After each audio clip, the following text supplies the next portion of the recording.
लाडला बनने का टाइम नहीं मिला। आहिस्ता चल जिंदगी, अभी कई कर्ज चुकाना बाकी है, कुछ दर्द मिटाना बाकी है, कुछ फर्ज निभाना बाकी है।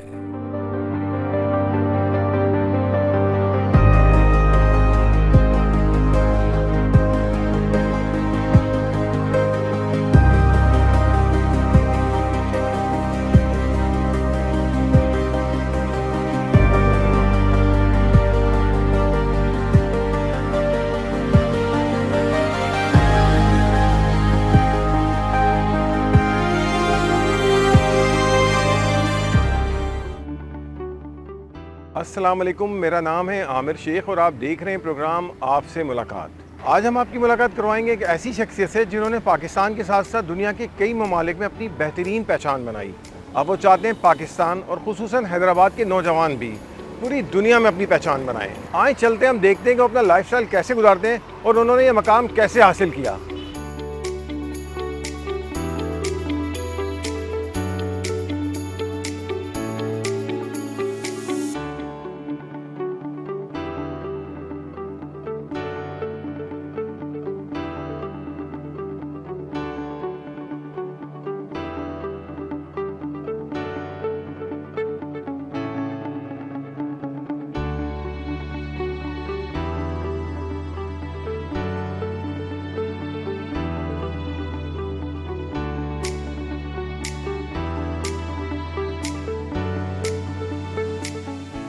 अच्छा, हम जब निकले तो हमने आपका नाम नहीं बताया, हमने इसको एक सस्पेंस रखा था। आपका नाम अली है, रेहान है या नदीम है? बड़ा कॉम्प्लिकेटेड सवाल है। असल में जब छोटे थे, बेसिकली आई बोर्न इन, आप कह सकते हैं वो बुगदादी मस्जिद के पास, सिख लेन, रेशम गली, शाही बाज़ार, उर्दू बाज़ार। तो हम अपना एड्रेस तरीके से एक्सप्लेन नहीं कर सकते थे, इसी वजह से मैं शायद आज अपना नाम भी एक्सप्लेन करने में प्रॉब्लम है। नदीम नाम मेरा फैमिली में था, माशाल्लाह फैमिली के लोग जितनी खालाएँ, मामा, आप और जो भी ये सब बुलाते थे। बेसिकली लीगल नाम मेरा सैयद रेहान अली है, ठीक है। और अली मुझे इसलिए कहते हैं, जापान में, अमेरिका में इट्स ईज़ी टू रिमेंबर, तो तकरीबन लोग मेरे अली अली के ना पाकिस्तान में सारे मिक्स चलते हैं, लेकिन आउट ऑफ कंट्री जो है मुझे लोग मिस्टर अली के नाम। जी, मैंने जब आपको शुरू में देखा, जब आप आए, हमें पता लगा कोई जापानीज़ आए हैं, वो सारी टावर बना दिया, सारी प्लाजा बना दिया, सारी बैंक्वेट बना दिया। तो कोई कहता था कि ये रेहान का है, कोई कहता था नदीम का है, और मैं कहता था मैं जानता हूँ ये अली भाई का है, वो सब उनके मैनेजर होंगे। तो ये सारे नाम आप ही के हैं, इट्स ओके। अली भाई, तो आपको हम अली भाई कहेंगे। अली भाई, ये बताइएगा कि आपकी तारीख़ पैदाइश क्या है और तालीम कहाँ तक हासिल की? देखिए जी, ग्रेजुएट तो किया हुआ है अल्हम्दुलिल्लाह, और फिर मैंने कुछ कोर्सेज़ भी किए हुए। किसी ज़माने में वो कहते हैं ना, सिविल का काम, सिविल ड्राफ्टिंग का काम जो होता था, बड़ा उस वक्त उसकी बड़ी मतलब पाकिस्तान की इकॉनमी ऊपर जा रही थी, तो हमें वो काम समझ में आया, तो मैंने कुछ कोर्सेज़ किए और वो मेरे काम भी आए। दूसरा ये कि age is just a number, ठीक है। If you really force me I will tell you, पर इट्स जस्ट अ नंबर। आप अपनी डेट ऑफ बर्थ बता दें हमें। बस मैं जब फरवरी 1 आया करे तो आ जाया करेंगे, साथ सेलिब्रेट करेंगे। ओ जी, थैंक यू जी। अली भाई, बचपन कैसा गुजरा? शरारती थे या सादा मिजाज? बचपन में बड़ी मार खाई वालिद से, अल्लाह ताला उन्हें जन्नत में बेहतर से बेहतर मुकाम अता फरमाए। उन्होंने तो विकेट से एक दफ़ा मेरी शायद ही उंगली तोड़ भी दी थी, या फिर मतलब ऑलमोस्ट तोड़ जैसी, तो फिर डॉक्टर के भी खुद ही लेकर गए। बचपन में इतनी शैतानी करते थे कि पापा कपड़े उतार के बाहर खड़ा कर दिया करते थे। अली भाई, वालिद साहब क्या काम किया करते थे, और उसके बाद मुझे अपना फैमिली स्ट्रक्चर बताएंगे कि घर में आपका नंबर कौन सा है, बहन भाई हो? देखिए, हम अल्हम्दुलिल्लाह सैयद फैमिली से हैं। I think my father was well known person यहाँ पर हैदराबाद में, अल्हम्दुलिल्लाह अल्लाह ताला ने बड़ी इज़्ज़त दी। सैयद मकसूद अली, अनफॉर्चुनेटली जब उनकी डेथ हुई तो मैं यूएसए में था, और I was very young, couldn't hold it, couldn't come back। तो और फिर मेरा मतलब दादा, हमारे वालिद दादा, ये transportation, Tando Mohammad Khan sugar mill, उसके ट्रांसपोर्टेशन का काम भी अल्हम्दुलिल्लाह हमारे पास था। वालिद फिर चाचा करते थे, अल्लाह ताला हमारे चाचों को सेहत अता फरमाए. I'm number 5 in the family. We are total 6 brother and sisters. वालिद का इंतकाल कब हुआ और आज आपको वालिद देखते तो क्या रद्द-ए-अमल होता आपकी सक्सेस को? वालिद की डेथ हुई थी आई बिलीव इन 2000. ठीक है, जुलाई का महीना था, जुमेरात का दिन था, शाम का वक्त था और was very tough day in my life. शायद मैं भूल नहीं सकूंगा और अल्लाह ताला से दुआ है कि मुझे अगर कभी जगह मिले तो मेरे बाप के पास मिले. कि दूसरा सवाल मैं भूल गया था क्या था. वालिद आज आपको देखते इस पोजीशन में, आपके सक्सेस को देखते तो उनका क्या रद्द-ए-अमल होता? ये पोजीशन तो बाद में मैं आपको शेयर करूंगा. मैं आपको एक क्या कहते हैं, एक दफ़ा फ़ोन पे मेरी बात हुई वालिद से. I was in Japan working. पहली दफ़ा मैंने अपने वालिद को, ये नौजवान यूथ के लिए भी है जिनको मैं भेजता हूँ, समझने की बात है. उस ज़माने में कॉल आया करती थी पाकिस्तान से. तो फैक्ट्री के अंदर मैं काम करता था, वेल्डिंग की, ये लोहे की फैक्ट्री थी, बड़ा सख्त काम था. तो लंच टाइम में फ़ोन आया करता था. तो स्पीकर पे अनाउंस हुआ, जापानीज़ में हुआ कि आपका फ़ोन आया है. तो मैं भागा फ़ोन की तरफ.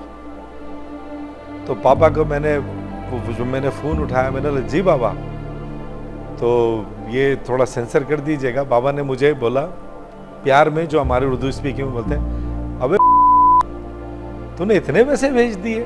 मैं अमाउंट नहीं बोलूँगा, it was huge amount that time. तो वो हंसी, वो अप्रिशिएट मेरे वालिद के कान में आज भी मेरे शहद की तरह मेरे कान में है और मैं वो कभी नहीं भूलूंगा. वो मेरे लिए एक आमिर भाई पॉइंट था कि उसने मुझे बूस्ट दिया और उसके बाद से मेहनत से काम करने को मुझे आज तक कोई रोक नहीं सका. तो अब वो आज वहाँ से बैठ के देख रहे हैं. उनका अमेरिका का भी वीज़ा लग गया था, वो अमेरिका नहीं आए और बहुत सारी चीज़ें हैं. आज वो मुझे वहाँ से बैठ कर देख रहे हैं and I believe he may be proud of me. ठीक है, पीपल से, जो हमारी पूरी फैमिली है, बहनें, मतलब फुप्पा, इधर उधर के जितने दोस्त वालिद के, वो आज भी ये कहते हैं कि ये सैयद मकसूद अली की कॉपी है. वालिद किस किस मौके पे याद आते हैं? भूल नहीं सकते कभी भी. अच्छा, वालिद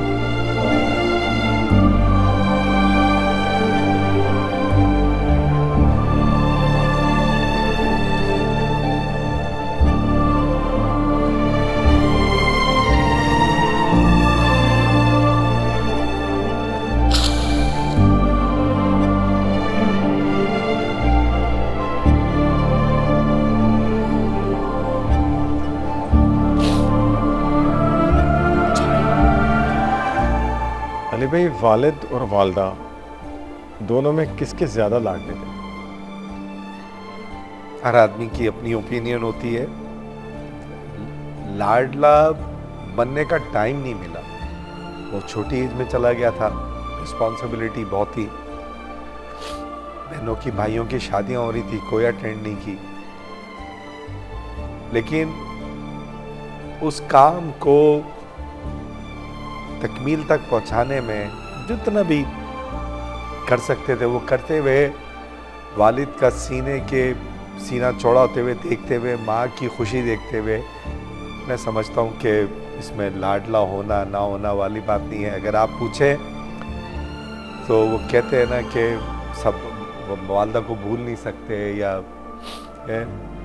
मैं शायद अपने वालिद को कभी नहीं भूल सकूँगा. आई थिंक टाइम तो नहीं मिला दोनों के साथ ही, लेकिन ये है कि उनकी बातें, वालदा मेरी खामोश तबीयत की थी बस, लेकिन ये कि वालिद के अल्फाज, वालिद का लोगों को सपोर्ट करना मैंने अपनी आंखों से देखा. जब मैं छोटा था, अपनी जेब में 10 रुपए है या मतलब जो है, बस वो पब्लिक, किसी के लिए कुछ कर दूं, किसी के लिए कुछ हो जाए. उन्होंने अपनी लाइफ के एफर्ट्स दिखाए, वो हमारे जहन में आज तक डाउनलोड हैं सॉफ्टवेयर, और शायद उन्हीं की वजह से हम शायद आज